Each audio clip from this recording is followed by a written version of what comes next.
Hello aspirants. जैसे कि आप हमारी पिछली कुछ वीडियोस देखते आ रहे हैं एंड उसी के बेसिस पे आई हैव पुट अ पोल। तो मैंने अपने पोस्ट सेक्शन में एक पोल डाला था कि आपको नेक्स्ट वीडियो किस टॉपिक पे चाहिए, writing, listening, reading and speaking. क्योंकि मुझे था कि पिछली 2-3 वीडियोस जो हैं that were basically upon the grammar, so at least 2-3 video अब आइल्स से रिलेटेड आनी ही चाहिए, बिकॉज बहुत सारे ऐसे बच्चे हैं जो अब नेक्स्ट मंथ में या maybe in the last week of September exam देने का सोच ही रहे हैं for the next intake. So I thought कि उनके लिए एक वीडियो आनी चाहिए। एंड उस पोल में ज्यादातर बच्चों ने जो कमेंट किया है that was about the speaking. Writing के लिए भी 40% वोट थे एंड इसी के लिए मैंने कल ही बिकॉज एक राइटिंग का टास्क 2 आपको सामने लिख के दिखाया, सैम्पल आंसर में आप सबके सामने ही लिख के दिखाया। सो आई थॉट अब नेक्स्ट वीडियो हमारी स्पीकिंग पर होनी चाहिए। But then comes in my mind कि स्पीकिंग में क्या ऐसा रहेगा जिससे आप एक ही वीडियो में पूरी स्पीकिंग को सीख सके। सो हमने डिसाइड किया कि एक प्रॉपर स्पीकिंग का भी सैंपल आपके सामने दिखाना चाहिए कि कैसे स्पीकिंग दी जाती है, किस तरह के वो क्वेश्चंस पूछ लेते हैं, आपको कैसे उनको प्रेजेंट करना है, आपके आंसर्स कितने क्लियर हों, कितनी लेंथ हो आंसर्स की, आपकी फ्लुएंसी कितनी हो, आपके वर्ड्स, चॉइस ऑफ वर्ड्स क्या हो, आपकी ग्रामर पे ध्यान दिया जाता है कि नहीं दिया जाता, वोकैबुलरी पे दिया जाता है कि नहीं दिया जाता। तो उन सबको ध्यान में रखते हुए we have started making this video and hopefully जब तक आप इस वीडियो के एंड तक पहुंचेंगे आपको एक क्लियर आइडिया हो जाएगा कि how the speaking test should be conducted. And for that let's start the video. What's your name? My name is Drishti. Drishti, do you often use computer? No. I try to use a lot of computer because in this technological era everything is dependent on computer, but because it affects my eyes so I tend to not use it too much. How do you usually get online? As I have earlier mentioned, I prefer not to use computer too much, but because everybody has phone in this era, so I tend to go online from my phone. Basically, whenever I search something or I have to chat with my friends, so I prefer to go online. Do you prefer desktops or laptops? As I told you before, I don't prefer to use computers, but if I have to choose one option from desktop or laptop, I would prefer laptop, as it is much more convenient to take from one place to another. It is much more handy as comparative to desktop that is fit at one place and we can't move it. So if I get a chance, I would have to take laptop. What do you use it for?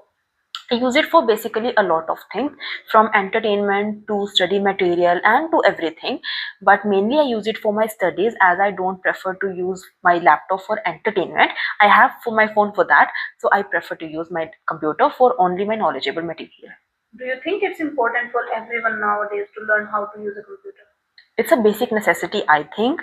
No one can live here without using a computer.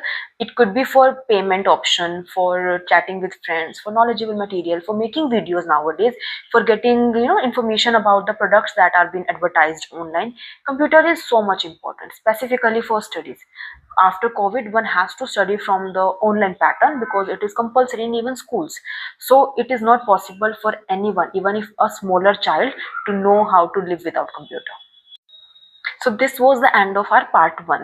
And इस part 1 में मैंने main ध्यान ये रखा कि मेरा focus जो है मेरी फ्लुएंसी पर रहे। ऑफ कोर्स पार्ट 1 था, टीचर को भी पता है कि इट्स जस्ट द स्टार्टिंग, वो आपकी ज़्यादा डिटेल्स पे फोकस नहीं करने वाली, बट आपकी फ्लुएंसी आपको और सामने वाले को ये दिखा देगी कि आप एक नेचुरल स्पीकर हैं। आप जैसे से बात कर रहे हैं उसी के थ्रू आपके एक्सप्रेशंस भी दिख रहे हैं कि हाँ होता है या फिर नहीं, डेफिनेटली उस तरह से ही आपको अपनी कंडक्ट करनी है स्पीकिंग, और उसके थ्रू ही आपको सामने वाले को इम्प्रेस करना है या प्रेजेंट करना है कि आप एक नेटिव लैंग्वेज की तरह ही इंग्लिश को बोलते हैं। Now let's go to the part 2।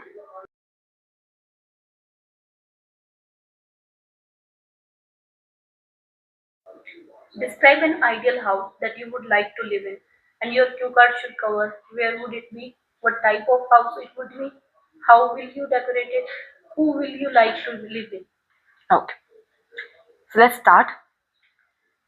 Housing is the basic necessity for each and everyone. Whether they are from village or city, everyone needs their own house. So one house that I think should be my best or should be preferable for me to live in is a house that I have seen few months ago. It is one of my friend's house. She is not so close to me, but we have met only 1 year before, and since then we are so close to each other. We have oftenly started going to each other's home, but the first time when I went to her house, I was shocked. I was so amazed. Her house is so beautiful.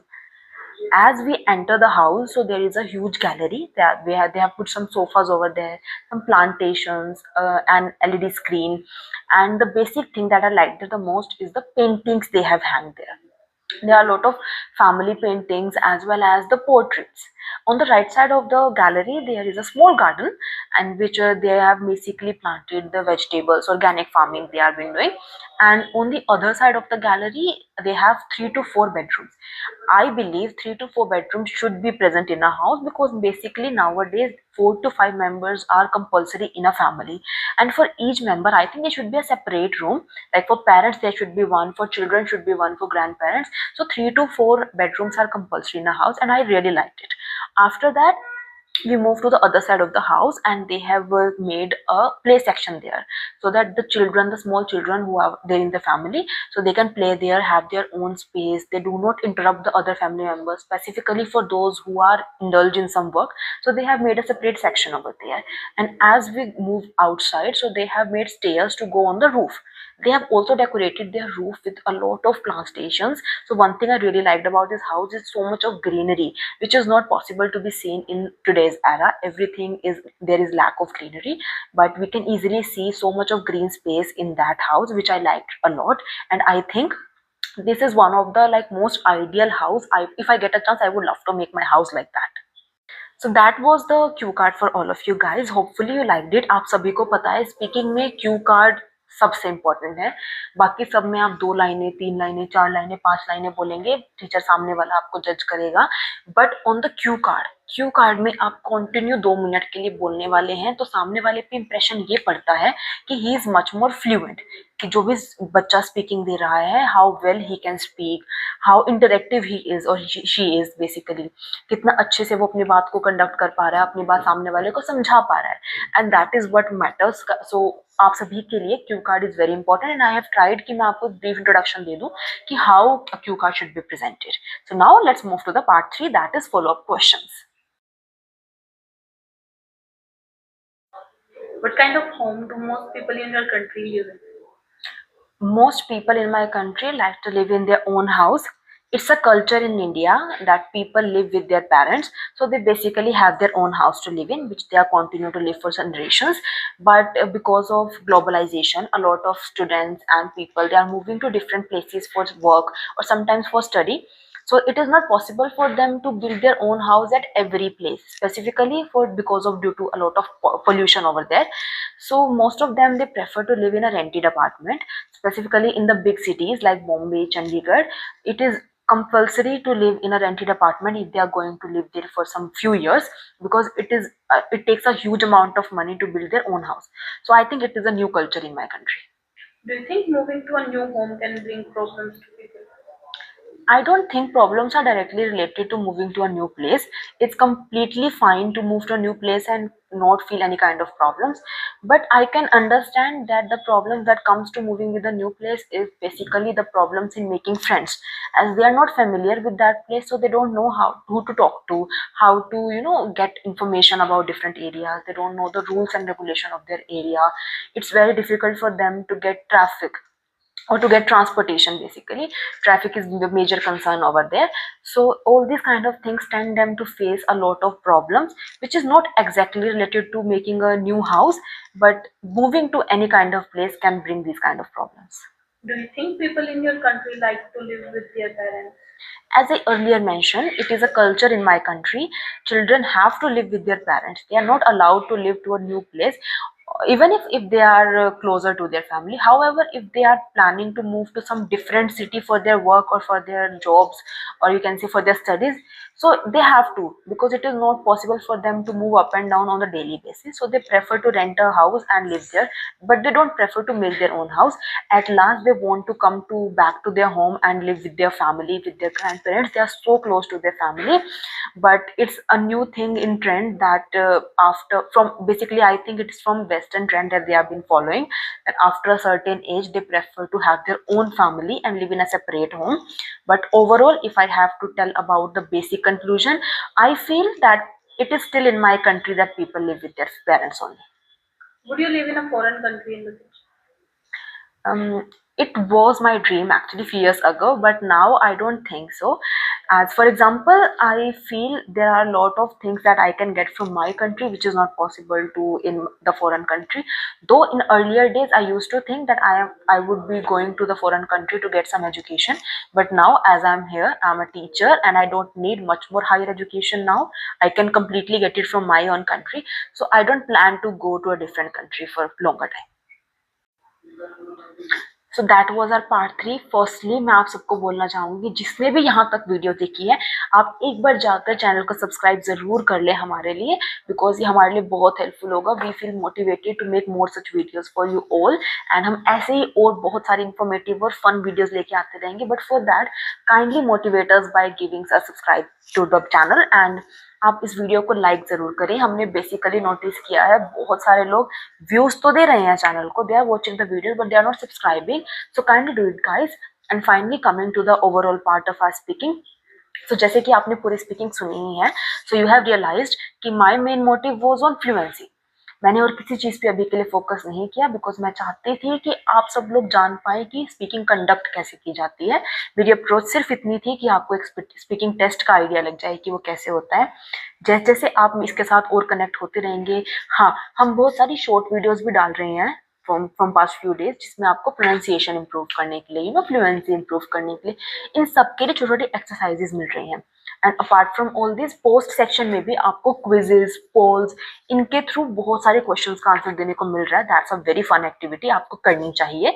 And उसके अलावा अगर आपको इस speaking से कुछ सीखने को मिल सकता है, so that was 4 basic criterias. First thing कि आपको यू का यूज अपनी स्पीकिंग में नहीं करना है। आप किसी भी तरीके से सामने वाले को एड्रेस नहीं कर सकते। आप अपनी पूरी speaking I, we, they, he, she कुछ भी बोलो, बट डोंट यूज यू। मैंने भी अपनी स्पीकिंग में ये बहुत अच्छे से ध्यान रखा है कि मैं यू का यूज ना करूं, और वो चीज़ आप एक स्पीकिंग से सीख सकते हैं।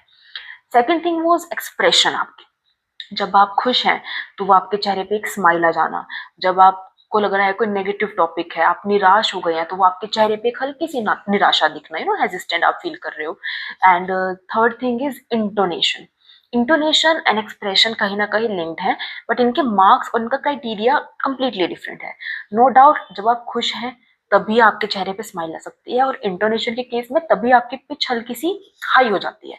फॉर एग्जाम्पल, आप किसी चीज का आंसर देने वाले हैं कि आपके क्वेश्चन था कि do people prefer to live with their parents.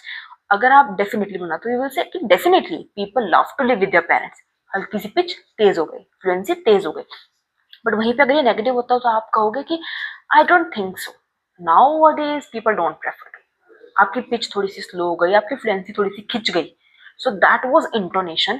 कहीं ना कहीं आपके एक्सप्रेशन पे डिपेंड करता है, बट ये चीज़ बिल्कुल अलग है और आप इसका एक ध्यान रख सकते हैं। And the last part is about your confidence. आप जितना उसको ये दिखाएंगे टीचर को you are confident to speak to anybody, she will give you more bands as comparative to दूसरा पर्सन जिसने वोकैबुलरी डाली, कनेक्टर्स डाल दिए, बट उसके नेचुरल नहीं लग रही। आपका कॉन्फिडेंस ये दिखाता है कि आप एक नेटिव स्पीकर हो। जबकि अगर आप कॉन्फिडेंट नहीं हो, अगर आप नर्वस फील कर रहे हैं, तो वो सामने वाले को एक सिंबल देता है कि ही इज वेरी हेजिस्टेंट, और आप इससे जानकर बार बार वाई वाई की क्वेश्चन पूछो। Why not? टीचर पूछेगी भी आपसे, you will give answer yes, you why, आप बोलोगे नो, वाई नॉट? आपको लगेगा कि मैंने अभी तो आंसर दिया, अब now what should I do. तो लेकिन अगर कोई कॉन्फिडेंट होगा तो ही विल डेफिनेटली से कि as I already said the same thing, I am going to speak again now. And she will feel कि एक तो इसका प्रेजेंस ऑफ माइंड है, उसको पता है उसने क्या बोला है और मैं उससे क्या पूछ रही हूँ। दूसरी चीज, ही और शी इज वेरी कॉन्फिडेंट। उसको इस बात से फर्क ही नहीं पड़ रहा कि मैं उसको अटकाने की कोशिश कर रही हूँ, कि मैं उससे कुछ पूछ रही हूँ। वो एक ही फ्लुएंसी में बोले जा रहा है, कन्वर्जेशन करने की कोशिश कर रहा है, क्वेश्चन आंसर की कैटेगरी में भी नहीं जा रहा है, तो मुझे उसको ज्यादा बैंड देने चाहिए। बहुत से बच्चे ये भी पूछते हैं कि मैम हमारी स्पीकिंग 6:30 की हो गई है, बस 7 तक कैसे लेकर जाएं, 7:30 तक कैसे ले जाएं। और मैं उनको एक ही चीज बोलती हूँ कि आप अपनी स्पीकिंग को तब तक इम्प्रूव नहीं कर सकते जब तक आप उसमें एक नेचुरलनेस नहीं लेकर आ रहे। आप वर्ड सीख लोगे, आप फ्लुएंसी सीख लोगे, आप वोकैबुलरीज डाल दोगे, but if you are not natural, अगले वाले पे यही इंप्रेशन पड़ने वाला है कि सीख के बोल रहा है, he is not a native speaker. अब सामने वाले को, जो भी सुनने वाला है, उसको पता चलेगा कि ही इज फेकिंग एक्सेंट, वो आपको उतने बैंड्स नहीं देगा, आपको 6 साढ़े 6 तक ही रोक देगा। But if you are natural, अगर वो आपके एक्सप्रेशंस में, हैंड मूवमेंट में दिखता है कि जैसे आप हिंदी में बात करते हैं वैसे ही आप इसमें इंग्लिश में भी बात कर रहे हैं, ऑटोमेटिकली वो बैंड देगा। वो क्यों नहीं देगा बैंड? उसको चाहिए ना कि अगला बच्चा जो है वो अच्छे बैंड लेके बाहर जाए। सो वो डेफिनेटली देगा। बहुत बच्चों को मिलते हैं, the same only reason is that only. आपको भी उसी चीज पे वर्क करना है। आप और भी कोई चीज आपको लगता है कि you are facing problem in, आप कमेंट्स में बताएं, हम उसका भी ट्राई करेंगे, आपको उसमें बेटर टेक्निक्स बता सकते हैं कैसे उस चीजों पे काम कर लेते हैं। सी सिंपल सा क्राइटेरिया ये है, प्रॉब्लम सबको पता है बट किसी को ये नहीं पता कि उसको क्योर कैसे करना है, और उसको क्योर करने के लिए क्या स्ट्रेटेजीज यूज करें, उसके ऊपर भी वीडियो देख लेंगे। बट जब बात आती है कि उसको यूज करके देखें, वो बोलनी नहीं जाती। सो उन्हीं सबके लिए स्ट्रैटेजीज की वीडियो तो हमने बहुत बनाई, बट अब बारी आती है कि उनको एक्चुअली में बोल के दिखाने की कि देन सैंपल होगा कैसे। जिसके लिए कल हमने राइटिंग का किया, आप स्पीकिंग का कर रहे हैं, सुन लिसनिंग भी होगी, रीडिंग भी होगी, सबका आएगा। आप वीडियोस देखो, आप इम्प्रूव करो। मेन थिंग ये है कि आपको इम्प्रूव होना चाहिए, एंड उसी के लिए हम हैं यहाँ पर। So for that do subscribe the channel, watch this video and many more videos. Future में भी आगे भी रोज डेली बेस पे आपको 4 to 5 के बीच में, PM के बीच में एक वीडियो आ ही जाएगी चैनल पे। एक की जगह 2 भी हो सकते हैं आने वाले टाइम में। आप देखें, इम्प्रूव करें। ये सिर्फ, मैं अभी भी बोल रही हूँ, हमारी वीडियोज या इस चैनल की वीडियो सिर्फ IELTS तक लिमिटेड नहीं है। You will get to learn the English जो आपके किसी भी कंपेटिटिव एग्जाम में, इवन दो आप बाहर जाते हैं फ्यूचर में, अभी आपको कोई प्लान नहीं है, ये बहुत काम आने वाली है guys. So do watch it. अपने फ्रेंड्स को साथ शेयर कर दे, अपने भाई बहन को शेयर कर दे, वो भी सीख पाए, उनके फ्रेंड्स भी बने। किसी के पेरेंट्स इंटरेस्टेड हैं इंग्लिश सीखने में, वो सीख पाए। और अगर आपको हमसे कोई भी हेल्प की जरूरत है, do mention it. We read each and every comment on the daily basis, और उसी के बेसिस पर अपनी नेक्स्ट वीडियो को डिजाइन करते हैं। So definitely like this video guys, share this video, subscribe the channel and share it with everyone, and thank you. Bye bye.